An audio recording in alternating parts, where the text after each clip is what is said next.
जय गुरुदेव, जय माँ गायत्री, सभी को मेरा प्रणाम। आज हम जानेंगे पूज्यवर की सूक्ष्मीकरण साधना एवं महानिर्वाण। कैसे पूज्य गुरुदेव ने महानिर्वाण से पहले क्या क्या संदेश दिया और कैसे बताया कि वह स्थूल रूप उनका प्रखर प्रज्ञा है, वह प्रखर प्रज्ञा में रहेंगे और जो कोई भी प्रखर प्रज्ञा के सामने बैठकर कुछ भी कहेगा वह पूज्यवर तक पहुँच जाएगा। आइए जानते हैं। गुरुदेव सूक्ष्मीकरण में चले गए। सूक्ष्मीकरण में किसी से मिलते नहीं थे और दर्शन भी नहीं देते थे। जो भी भाई बहन शिविर में जाते सबकी एक ही अभिलाषा रहती थी कि गुरुदेव के दर्शन होना चाहिए। माताजी ने सबको इसकी स्वीकृति दे दी थी कि गुरुदेव के दर्शन खिड़की से कर सकते हैं, परंतु इससे संतोष लोगों को नहीं होता था। चरण स्पर्श करने की सबकी इच्छा रहती थी। गुरुदेव ने कह दिया था कि हमारा स्थूल शरीर हमने प्रखर प्रज्ञा के रूप में बनाकर तैयार कर दिया है, उसके दर्शन करें, चरण स्पर्श करें, उसके पास बैठकर जो भी बात हो उसको कहें। अब सभी भाई बहन प्रखर प्रज्ञा के दर्शन करते और अपने मन की बात कहते। उत्तर अंतःकरण में मिल जाता था। अब गुरुदेव ने कहा, हमको सबसे मिलना है। शांति कुंज के बड़े से लेकर छोटे बच्चे तक तथा गायत्री तपोभूमि के सभी बच्चों को बुलाया। कोई भी बाकी न रहा। सबसे मिलते, घर परिवार की कठिनाइयों को पूछते, सबसे सारी बातें पूछते। एक दिन हम वंदनीय माताजी के पास बैठे थे। माताजी ने कहा, बेटा मैं गुरुदेव के पास गई तब गुरुदेव ने हमको एक पुस्तक दे दी और हमसे कहा पढ़ो। उन्होंने उस पुस्तक में निशान लगा रखे थे। माताजी ने कहा, हमने पढ़कर गुरुदेव से कहा, हमने पढ़ ली। गुरुदेव ने कहा, स्वामी रामकृष्ण की पत्नी ने उनके महाप्रयाण के बाद 20-25 वर्ष तक मिशन का कार्य किया चलाया था। माताजी ने कहा और हम सुनते रहे। ऐसा कहकर माताजी चुप हो गई और दूसरी बातें करने लगी। हमारी समझ में कुछ नहीं आया।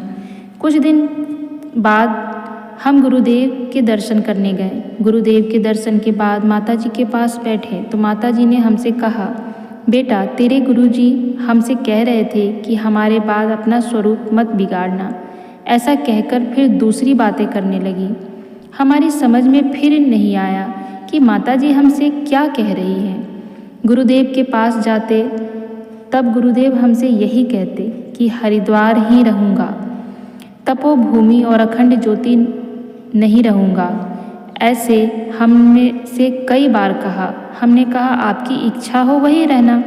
हमारी समझ में कुछ नहीं आ रहा था। कुछ समय बाद गुरुदेव ने बुलाया, अपने पास बिठाकर समझाया, बेटा इस शरीर से जितना काम लेना था ले लिया। अब यह कार्य तो सूक्ष्म और कारण शरीर से करेंगे। हमारी आंखों से अश्रुधारा निकल पड़ी और रोने लगे। गुरुदेव ने कहा, बेटा रोता क्यों है? जिस हिम्मत से आज तक कार्य किया करते रहना, आगे हम सूक्ष्म शरीर से सदैव करते रहेंगे। रोते हुए हम माताजी के पास आए और गुरुदेव की बात बताई। माताजी ने कहा, यह बात तो तुमको हमने 1 महीने पहले ही रामकृष्ण परमहंस का कहानी सुनाकर, उस किस्सा को सुनाकर बता दी थी। गुरुदेव ने हमसे कहा, अपना स्वरूप मत बिगाड़ना। वह बात तो हम पहले ही बता चुके हैं। दुखी क्यों होता है? उनको अपना कार्य करने दो, हम तुम यहाँ कार्य करेंगे। माताजी सहज भाव से बात कर रही थी। सुनकर हमारा साहस बढ़ गया। गुरुदेव जब महाप्रयाण करने वाले थे, 3-4 दिन पहले हम उनके पास गए। जैसे ही दर्शन किए हमसे कहने लगे, तुम हमको मथुरा ले चलो। हम चुप रहें, हम मथुरा चलना चाहते हैं। माताजी से हमने कहा तो माताजी बोली, ऐसी स्थिति में कैसे ले जा सकता है। थोड़ी देर बाद हम फिर गुरुदेव के पास गए। गुरुदेव बोले कि तू मुझे मथुरा नहीं ले चलोगे, हमको तपोभूमि ले चल। फिर कुछ दिनों बाद ही गुरुदेव का महाप्रयाण हो गया। उस समय हमारी स्थिति बड़ी खराब थी, परंतु माताजी के साहस ने ही हमारा साहस बढ़ाया। वापस हम मथुरा आ गए। तो यह थी पूज्य गुरुदेव की लीला। उन्होंने पहले ही बता दिया था कि वह कहाँ रहेंगे, जिससे कि उनके बच्चों की हिम्मत ना टूटे। और सचमुच जब भी आप समाधि स्थल पर बैठते हैं या प्रखर प्रज्ञा सृजल श्रद्धा को स्पर्श करते हैं तो एक अनुभव होता है कि वह कोई स्थान नहीं है, वह कोई पत्थर नहीं है, वह किसी का जीता जागता शरीर है। पता नहीं आप सभी ने ऐसा महसूस किया है या नहीं, पर हमने तो जब भी स्पर्श किया है उसे तो यही महसूस किया है कि वहाँ पूज्य गुरुदेव और माता जी हैं। पूज्य गुरुदेव जानते थे कि आज भी जो शांति कुंज आते हैं, आज भी जो लोग गायत्री परिवार से स्वयं को जोड़ते हैं, वो पूज्य गुरुदेव के बिना अधूरे हैं। इसीलिए पूज्य गुरुदेव ने कहा कि मैं हरिद्वार में ही रहूँगा, मैं शांति कुंज में ही रहूँगा, ताकि उनके बच्चों को एक हिम्मत बंधी रहे, एक आस बंधी रहे कि पूज्य गुरुदेव आज भी उनके साथ हैं।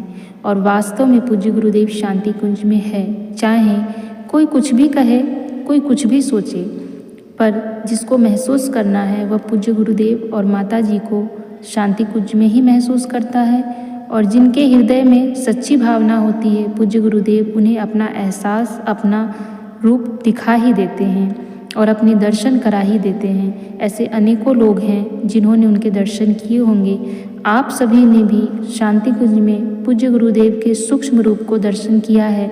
मुझे कमेंट में ज़रूर बताइएगा, ताकि हम सभी भाई बहन एक दूसरे से अपने भाव को एक दूसरे तक स्थानांतरित करें और अपने आप को भाव विभोर करें, ताकि हम ये जान सकें कि हम सभी भाई बहन किस प्रकार से गुरुदेव से जुड़े हैं और आज भी कैसे गुरुदेव हम सबको एक दूसरे से बांध रखे हैं। पूज्य गुरुदेव सदा चाहते थे कि उनके सभी बच्चे मिलजुल कर रहें, एक साथ रहें। हम सब भी एक हैं, हम सबके मार्ग अलग हो सकते हैं, हम सबका उद्देश्य अलग हो सकता है, पर हम सभी गायत्री परिवार के हैं। हम सब पूज्य गुरुदेव के बच्चे हैं और गायत्री हमारा प्रमुख उद्देश्य होना चाहिए और गायत्री हमारा प्रमुख कार्य होना चाहिए और गुरुदेव का कार्य हमारा सबसे महत्वपूर्ण कार्य होना चाहिए। चाहे हम किसी भी प्रांत के हों, किसी भी राज्य के हों, कोई भी हों, किसी भी जाति के हों, किसी भी धर्म के हों, हम सभी पूज्य गुरुदेव की संतान हैं। केवल यही एक सत्य है। जय गुरुदेव। आपको ये वीडियो अच्छा लगी तो लोगों तक पहुंचाइएगा और चैनल को भी सब्सक्राइब कर लीजिएगा और मुझे कमेंट अवश्य कीजिएगा कि आप लोगों ने शांति कुंज में गुरुदेव के सूक्ष्म दर्शन किए हैं या नहीं किए हैं। जय गुरु।